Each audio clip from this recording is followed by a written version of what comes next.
अगर आपका भी एग्जाम इस साल मैट्रिक का पड़ा हुआ है यानी कि 2023 में, तो जो वीडियो मैं करा रहा हूँ आप लोगों को वन शॉट वीडियो करा रहा हूँ, यानी कि एक पूरा बुक को सॉल्यूशन मैं एक वीडियो में करा दे रहा हूँ और एकदम कम से कम क्वेश्चन में। आज मैं आप लोगों को ज्योग्राफी का कराने वाला हूँ यानी कि भूगोल। ये वन शॉट वीडियो यानी कि आप लोगों का कम से कम क्वेश्चन तैयार किया गया है 20 क्वेश्चन, और वही क्वेश्चन में से आपको फर्स्ट सीटिंग और सेकेंड सीटिंग में पूरा हूबहू टकरा जाएगा। और उसके पहले मैं आप लोगों को बता दूं कि मैंने आप लोगों के लिए फिजिक्स, केमिस्ट्री और बायो का वन शॉट वीडियो डाल दिया है, जो कि आप अभी तक नहीं देखे तो आप लोग डिस्क्रिप्शन में जाके देख सकते हैं, या तो मेरे चैनल पे जाके एक बार विजिट करिए और देखिए। एक शॉर्ट वीडियो में आप लोगों का रिवीजन हो जाएगा। एकदम छोटा सा मैंने वीडियो बनाया हुआ है, 12 मिनट 15 मिनट का वीडियो है, और उतना ही वीडियो में आप लोगों का कंप्लीट कोई भी सब्जेक्ट की तैयारी हो जाएगी। ये वीडियो भी आप लोगों का 12 से 15 मिनट के बीच का होगा, तो आप लोग पूरा वीडियो पे बने रहिए ताकि आप लोगों का 100% तैयारी हो सके और आप लोग 90% नंबर लेकर आए इस साल के एग्जाम में। देखते हैं हम लोग पहला नंबर क्वेश्चन लघु उत्तरीय प्रश्न की तरफ आते हैं। संसाधन को परिभाषित करें। देखिए, संसार में उपस्थित वे सारी वस्तुएं जिसे मानव अपनी कुशलता और ज्ञानता के आधार पर अपने दैनिक क्रियाकलाप में उपयोग लाता है उसे संसाधन कहते हैं। ये हम लोगों का आंसर हो गया। दूसरा नंबर क्वेश्चन देखिए, खादर और बांगर में मिट्टी में अंतर की जब भी आप लोगों से बात करेगा तो आप लोग क्या करिएगा, दो भागों में कॉपी को बांटिएगा। एक तरफ जो भी पूछेगा उसको लिख दीजिएगा, दूसरा तरफ जो पूछेगा उसको लिख दीजिएगा। खादर और बांगर में अंतर देखिए खादर में नई जलोढ़ मृदा, मृदा मतलब होता है मिट्टी, आप लोग याद रखिएगा, मृदा का मतलब होता है मिट्टी, मिट्टी को खादर कहते हैं और पुरानी जलोढ़ मृदा को बांगर कहते हैं, यानी नया मिट्टी को खादर कहते हैं और पुराना मिट्टी को बांगर कहते हैं। दूसरा देखिए, दूसरा इसका एग्जाम्पल, ये मिट्टियाँ काफ़ी उपजाऊ होती है। कौन सी मिट्टियाँ काफ़ी उपजाऊ होती है, तो खादर मिट्टी काफ़ी उपजाऊ होती है, बांगर मिट्टी ये उपजाऊ नहीं होती है। आगे हम लोग बढ़ते हैं, आप लोग 2, 3 और 5 एग्जाम्पल दे सकते हैं बहुत आसानी से। आगे देखते हैं हम लोग तीसरे नंबर क्वेश्चन की ओर। नदी घाटी परियोजना के मुख्य उद्देश्य क्या है। देखिए, नदी घाटी परियोजना, नदी का जो परियोजना होता है उसी को नदी घाटी परियोजना कहते हैं। उसका मुख्य उद्देश्य होता है जैसे बिजली उत्पादन करना, विद्युत उत्पादन करना, बाढ़ को नियंत्रित करना और पर्यटन का सुधार के लिए उसका योजना कराया जाता है, सिंचाई के लिए किया जाता है। ये सब बातों को आप जानते हैं। देखिए, चौथा नंबर क्वेश्चन आपके ज्योग्राफी में भी पूछा जाएगा और आपके हिस्ट्री में भी पूछा जाएगा, यानी कि किसी एक में तो कंफर्म 100% तय है ये क्वेश्चन आएगा। देखिए, चिपको आंदोलन क्या है, आप लोगों को मैं बता दूं, चिपको आंदोलन पेड़ की सुरक्षा के लिए यानी पेड़ के बचाव के लिए एक आंदोलन किया गया था जिसे हम चिपको आंदोलन कहते हैं, जो कि 1970 ईस्वी में चालू किया गया था। और इसके चालू करने वाले थे सुंदरलाल बहुगुणा, जो पेड़ से चिपक कर पेड़ की रक्षा करते थे। इसके बारे में एक मैंने वीडियो बनाया हुआ है बहुत मतलब डिटेल से, चिपको आंदोलन और रविवार की क्रांति, जालियांवाला बाग, इसके बारे में मैंने वीडियो बनाया हुआ है, आप लोग देख लीजिएगा। इसको आप लोग पढ़ सकते हैं और देख सकते हैं, या वीडियो को भी देख सकते हैं। देखिए यहाँ पर लिखा हुआ है, इसके प्रेरता क्या कौन थे, सुंदरलाल बहुगुणा थे, जो वृक्ष से चिपक कर वृक्ष की रक्षा करते थे ठेकेदारों से। ठेकेदार क्या करते थे, वृक्ष को काट देते थे। उस काटने को, वृक्ष को रोकने के लिए पहले ये बोले कि पहले मुझे काटो तब जाके वृक्ष काटना। ऐसे करके चिपको आंदोलन की शुरुआत हुई थी 1970। ऑब्जेक्टिव में भी आ सकता है, सब्जेक्टिव में भी आ सकता है। देखते हैं पांचवा नंबर क्वेश्चन, खनिज को परिभाषित करें।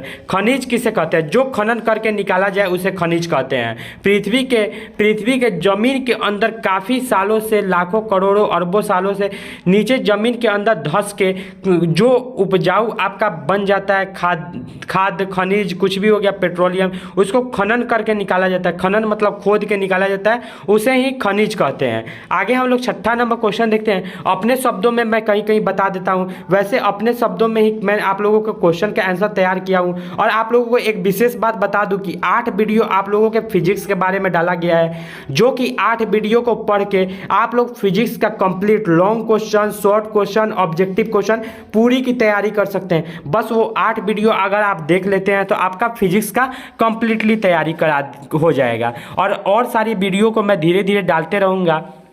उसके पहले मैं आप लोगों को बता दूं कि अगर आप लोगों का 14 तारीख को पहला दिन मैथ का एग्जाम पड़ा हुआ है, तो मैथ का एक वीडियो मैं आप लोगों का वीवीआई डाल चुका हूं, जिसमें 15 क्वेश्चन करा दिया है मैंने। आगे का 16 से क्वेश्चन आगे की वीडियो में मैं बना दूंगा बहुत तेजी। आपके एग्जाम के पहले सब चीज़ अपलोड हो जाएगा, सारा क्वेश्चन अपलोड हो जाएगा, सारा वीवीआई अपलोड हो जाएगा। वही वीवीआई जो कि आपके एग्जाम में 100% टकराने की संभावना है।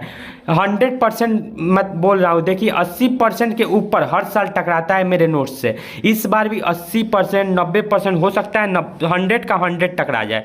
देखिए छठा नंबर क्वेश्चन की बात आती है, तो छठा नंबर क्वेश्चन कहता है खनिज, लौ खनिज और अलौ खनिज में अंतर क्या है। तो देखिए अंतर की जब भी बात करेगी तो अंतर क्या करेंगे, दो भागों में बांट देंगे और एक तरफ लिख देंगे जो पहला पूछ रहा है, दूसरे तरफ लिख देंगे जो दूसरा पूछ रहा है। देखिए इसमें लोहे की मात्रा पाई जाती है और इसमें लोहे की मात्रा नहीं पाई जाती, अपोजिट होता है। एक तरफ का याद कर लीजिए ऑटोमेटिक, टाइम नहीं है पूरा याद करना है। एक तरफ का याद कर लीजिए, उसी का अपोजिट दूसरे तरफ का हो जाता है। तो ऐसे आप लोग बहुत आसानी से आप लोग याद कर सकते हैं।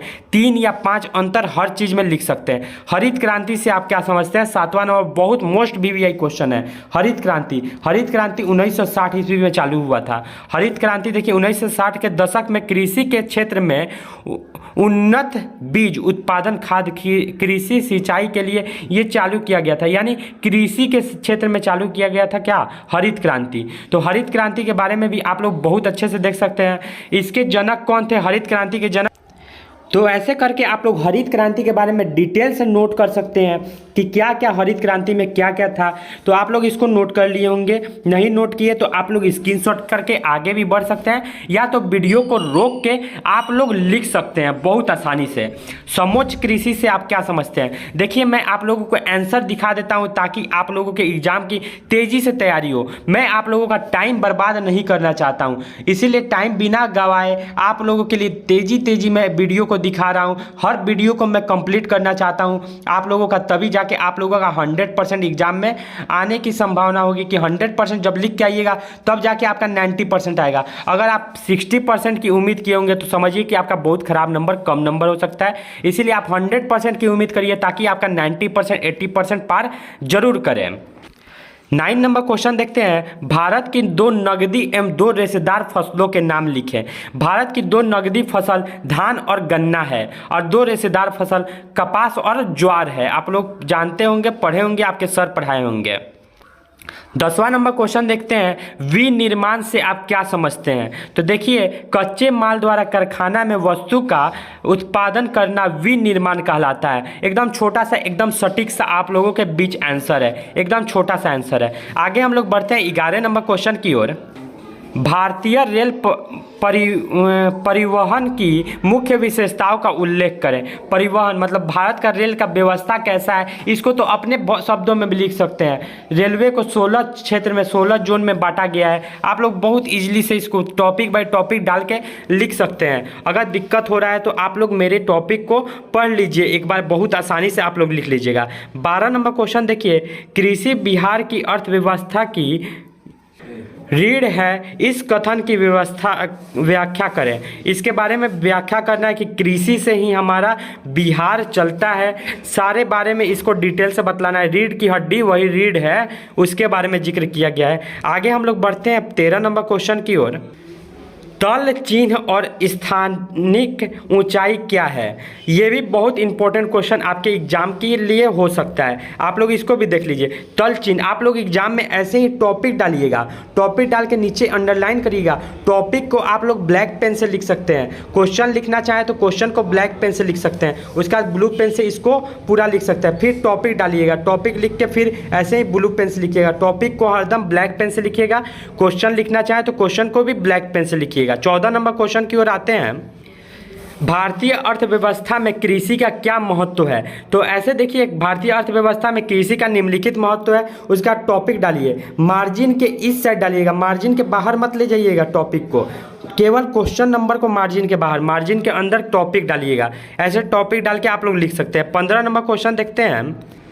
उदारीकरण, निजीकरण और वैश्वीकरण से आप क्या समझते हैं? तो देखिए ये क्वेश्चन है, हम लोगों का आंसर आप लोगों के सामने है। सारा ऐसे टॉपिक डालिएगा। उदारीकरण, इसको आप लोग ब्लैक पेन से लिखिएगा, अंडरलाइन कर दीजिएगा, उसका तीर का निशान डाल के इसको ब्लू पेन से लिख लीजिएगा। उसी तरह इसको ब्लैक पेन से, इसको ब्लैक पेन से, जो टॉपिक मेन टॉपिक आपके एग्जाम का है उसको ब्लैक पेन से लिखने की पूरा कोशिश करिएगा। आगे हम लोग बढ़ते हैं 16 नंबर क्वेश्चन की ओर। वायु परिवहन की मुख्य विशेषताओं का वर्णन करें। तो इसके बारे में भी इधर टॉपिक डाल के लिखा गया है। वैसे ही आप लोग मार्जिन के उधर मत ले जाइएगा, मार्जिन के अंदर ही रखिएगा, इधर रखिएगा, मार्जिन के इधर टॉपिक नहीं डालिएगा। क्वेश्चन नंबर केवल होता है। दीर्घ उत्तरीय क्वेश्चन देखते हैं। दीर्घ उत्तरीय यानी लॉन्ग क्वेश्चन आपके एग्जाम में आने की पूरी संभावना है। ये सब ये तो आपके एग्जाम में 100% आएगा कि भारतीय कृषि की मुख्य विशेषताओं का वर्णन करें।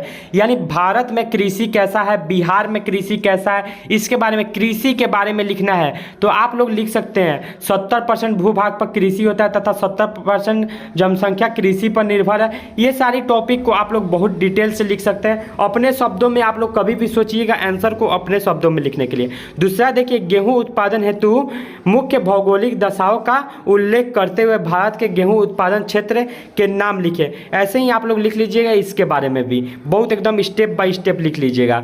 और देखिए तीसरा नंबर क्वेश्चन हमारा कहता है भारत में सीमेंट उद्योग का वर्णन करें। आप लोगों को मैं आंसर दिखा देता हूं, आप लोग वीडियो को रोक के आंसर आराम से कर सकते हैं या तो फिर देखते हुए याद कर सकते हैं आप लोग, जैसे आप लोगों को सुविधा पड़े। आगे हम लोग बढ़ते हैं आगे क्वेश्चन की ओर। तो अगला क्वेश्चन कहता है भारतीय रेल परिवहन। रेल परिवहन भी आपके एग्जाम में आने की बहुत ज़्यादा संभावना है कि रेल परिवहन के बारे में आपके एग्जाम में आ सकता है। आगे हम लोग आते हैं आखिरी क्वेश्चन की ओर।